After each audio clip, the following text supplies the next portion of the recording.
The only officer charged in connection with Breonna Taylor's killing pleading not guilty in court today. Brett Hankison was arraigned on wanton endangerment charges for the gunshots that ended up in the apartment next to Breonna Taylor's, putting her neighbors at risk, not for Taylor's death. NBC News correspondent Gabe Gutierrez joining me now from Louisville, Kentucky. Gabe, what else happened at that hearing today? Hi there, Allison. Well, that arraignment just wrapped up a few moments ago, and as you mentioned, Officer Brett Hankison, former Officer Brett Hankison, I should say, pleaded not guilty. That's what we expected him to do. His attorney had been saying for several days that he'd do that. Hankison is now out on $15,000 bail, and the judge set a pretrial conference for late October. Also, his lawyer had requested that he be allowed to have a weapon while he was out on bail. The judge denied that request. Hankison's attorney saying that both Hankison and the attorney himself had received threats in this case. Now, Allison, this comes several days after that controversial grand jury decision last week where Brett Hankison was charged with 3 counts of wanton endangerment, not for causing the death of Breonna Taylor, but for firing bullets that ended up in a neighboring apartment. The other 2 officers involved in that March raid at Taylor's apartment were cleared of any state charges, and that upset many protesters here, as well as Breonna Taylor's family.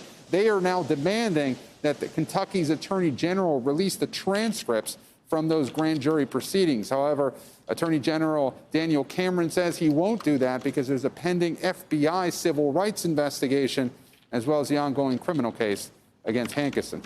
Allison?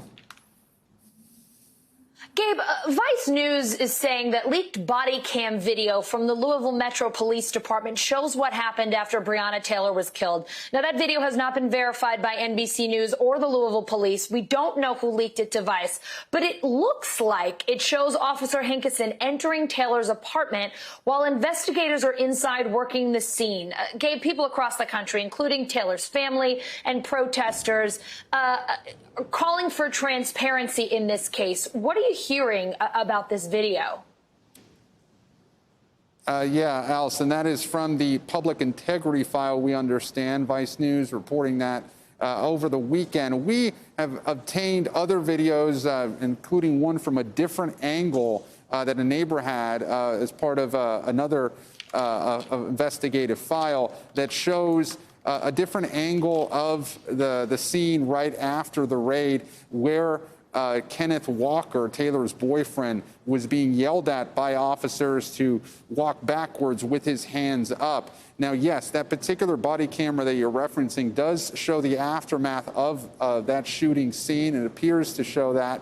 And LMPD has repeatedly said that there is no video of the actual shooting, but all these body camera videos that are now being released of the aftermath of this are raising a lot of questions. Number one, what exactly was presented to the grand jury? That's what the Taylor's family wants to know. And they want to know what the Attorney General actually recommended to the grand jury, because if he didn't recommend any charges, any more serious charges, then the grand jury may have come back, would have come back with those less serious charges of wanton endangerment. So still a lot of unanswered questions, but yes, that body camera video that was obtained by Vice is certainly raising a lot of questions, and there are growing calls for that entire public integrity file to be released by the city within the next few days, Allison. All right, Gabe Gutierrez in Louisville, Kentucky, thank you so much. Hey, NBC News viewers, thanks for checking out our YouTube channel. Subscribe by clicking on that button down here and click on any of the videos over here to watch the latest interviews, show highlights, and digital exclusives. Thanks for watching.